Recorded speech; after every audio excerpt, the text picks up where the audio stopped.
E o presidente russo Vladimir Putin deu a aprovação final para a anexação de 4 áreas na Ucrânia. Enquanto isso, tropas ucranianas seguem fazendo avanços no leste e no sul do país. É o que aponta o mais novo relatório da inteligência militar britânica. E quem traz as informações para a gente é a nossa correspondente Cecília Malan, de Londres. Cissa, bom dia para você. Nos conte o que está rolando aí nessa guerra. Olha só, Cecília, bom dia a todos vocês. A contraofensiva ucraniana ganha força no país, inclusive retomando vários vilarejos e consolidando posições nas áreas anexadas. Vale lembrar que o exército de Putin não tem o controle total de nenhuma dessas 4 regiões, Kherson, Zaporizhia, Luhansk e Donetsk. A assinatura de Putin era o último passo que faltava para oficializar a anexação das províncias, que representam mais de 15% do território ucraniano. É a maior expansão da Federação Russa em pelo menos meio século, mas a medida é uma completa violação do direito internacional. Mesmo assim, no começo da semana, o parlamento russo ratificou a apropriação de terras. O documento prevê o rublo como moeda oficial e o russo como língua oficial das províncias ucranianas. A Rússia ainda deu um mês para que os moradores das regiões anexadas à força mudem a sua cidadania. Disse ainda que a emissão de documentos vai ser acelerada. Não se sabe quais serão as consequências para quem se recusar a alterar a cidadania. É importante lembrar também que os plebiscitos organizados pela Rússia não foram representativos, nem têm valor legal, observadores internacionais também não participaram. Na Crimeia, outro território ucraniano anexado pelo Kremlin lá em 2014, 2 mulheres foram condenadas pela justiça russa por desrespeitar o exército russo ao cantar uma música popular ucraniana. Uma delas foi eleita Miss Crimeia esse ano, como a gente vê aí nas imagens. Ela teve que pagar uma multa equivalente a R$ 3.500. A amiga dela, que também cantou, recebeu pena de 10 dias de prisão. As duas disseram desconhecer a origem da canção do século XIX. Segundo o líder russo instalado na Crimeia, a música é um hino de luta. E as pessoas que fazem isso estão, nas palavras dele, agindo como traidoras.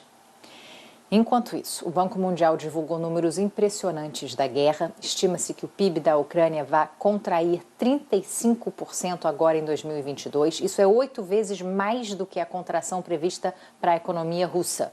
O país invadido e ocupado, que já era o mais pobre da Europa antes do início da guerra, vai precisar de pelo menos 350 bilhões de dólares, equivalente a quase 2 trilhões de reais, para reerguer as muitas cidades arrasadas e recuperar a economia. Cecília.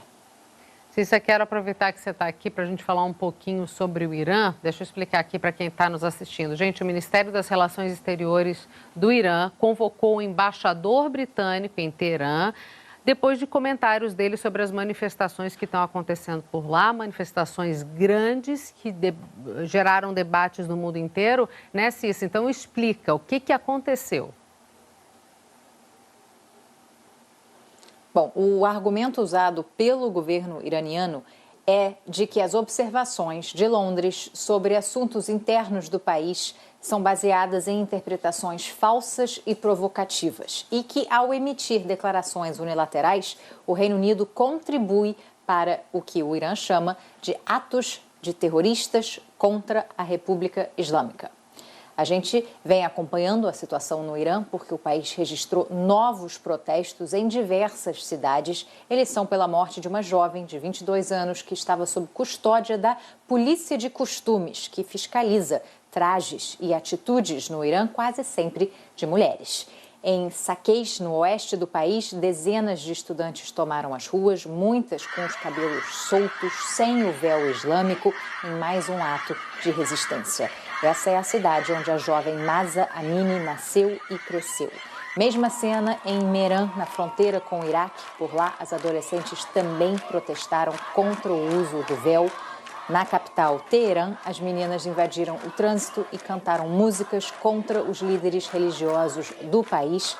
A gente lembra que há 3 semanas o Irã vive uma onda de protestos violentos pela morte de Mahsa Amini, que foi presa por supostamente usar o véu de forma inapropriada, mostrando mais cabelo do que a polícia de costumes aceita e essa fiscalização, essa repressão que a gente vem acompanhando aí há tantas semanas, Cecília.